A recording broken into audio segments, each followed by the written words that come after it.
a complicated lineage connecting him to Queen Elizabeth II, a low-key coronation to avoid scandal, the details of his wealth becoming public knowledge. This is the truth about King Felipe VI of Spain that you never knew.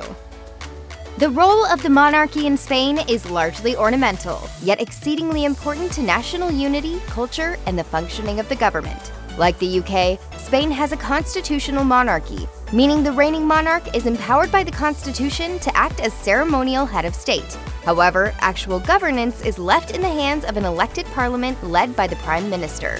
Although the Spanish monarch appoints the Prime Minister, they are expected to follow conventions when doing so, typically appointing the leader of the majority party in parliament. Usually, the Spanish monarch is expected to officially call for elections and referenda while staying up to date on matters of the state, its governance, and its relationships with other nations through formal meetings and summits.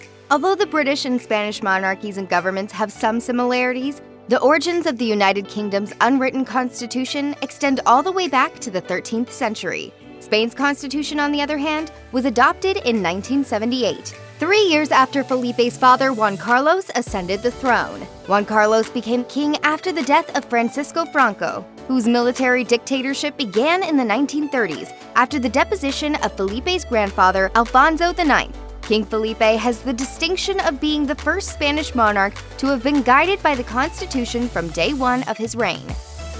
Although King Felipe VI has sometimes referred to Queen Elizabeth II as his Aunt Lilibet, he's not actually her nephew. Rather, he is her third cousin once removed. Ladies and gentlemen, I invite you all to rise and drink a toast to their Majesties the King and Queen and the people of Spain. Hold on tight, because this is about to get confusing.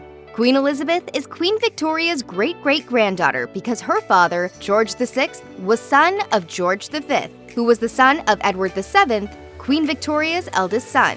Felipe VI is Queen Victoria's great-great-great-grandson, through both his father and his mother, who, as you've probably guessed, are also cousins.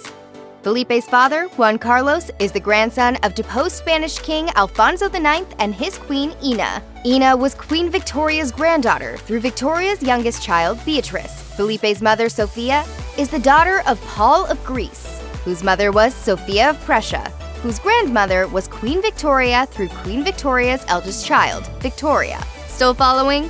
Elizabeth and Felipe are also related to one another through another common ancestor, King Christian IX of Denmark and his wife, Louise.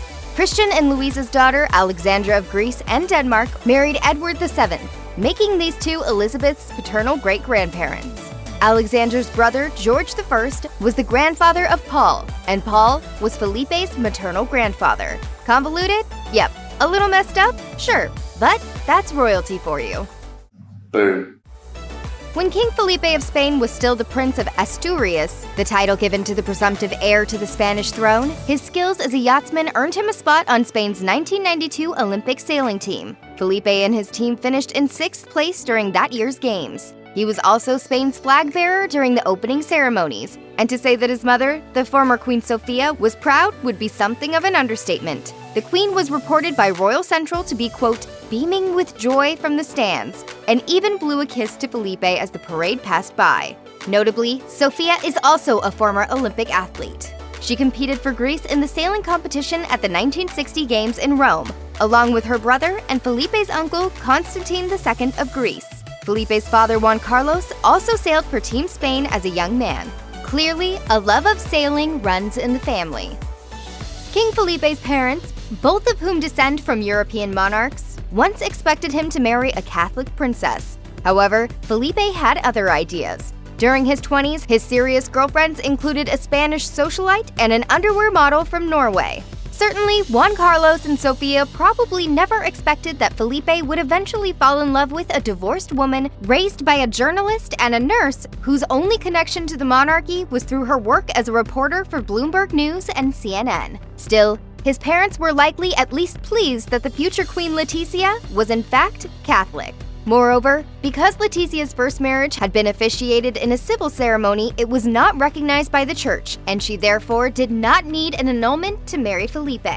The two met in 2002, and notwithstanding his parents' objections, they were married in 2004 in a Catholic ceremony viewed by 25 million people.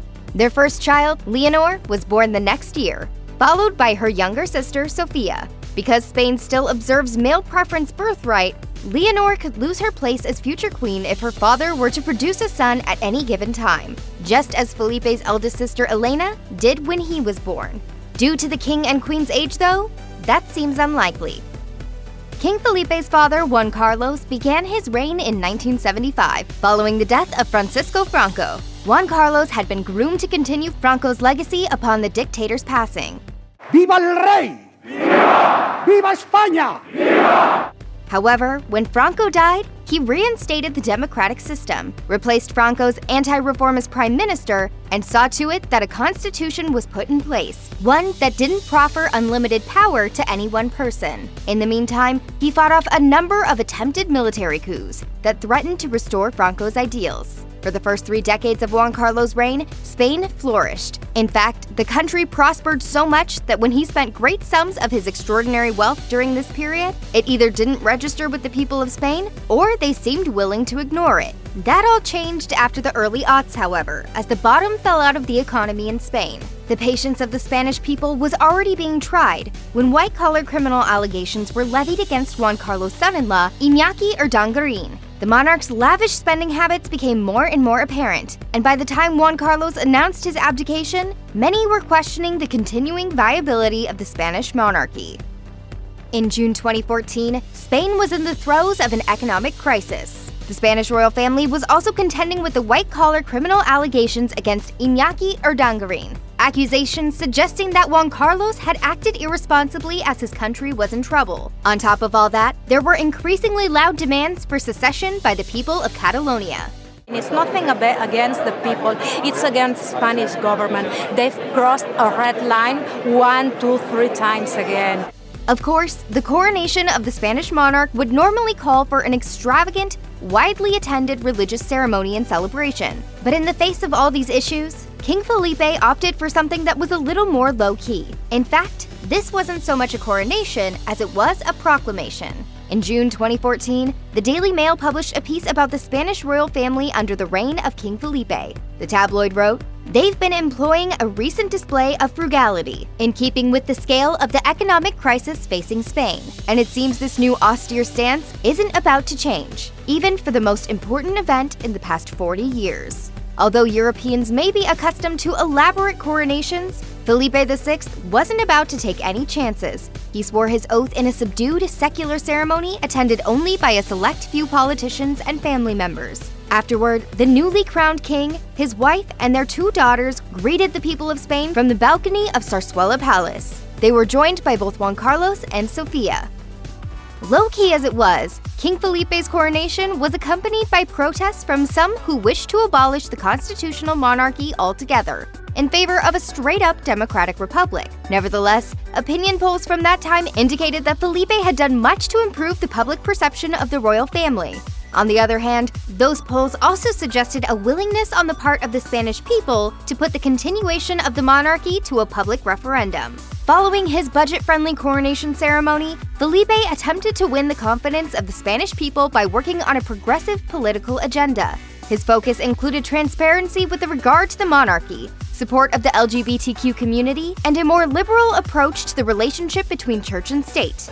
Further, in a bid to restore confidence in the monarchy, Felipe imposed a strict code of conduct for members of the royal family, and the official royal family was reduced to just 6 members: his parents, himself, his wife, and their 2 daughters. Nobody else in the family is to be regarded as royal. King Felipe has also devoted vast time and attention to addressing the political fragmentation that was coming to Spain's forefront in 2014. Additionally, he has made attempts to combat the Catalonian secession efforts that had plagued his reign from the get-go.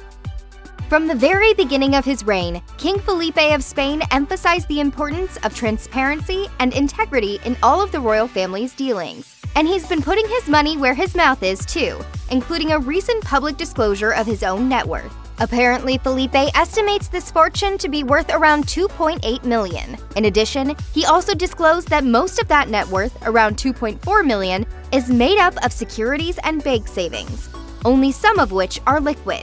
Meanwhile, a smaller portion of about $325,000 exists in tangible objects such as art and jewelry.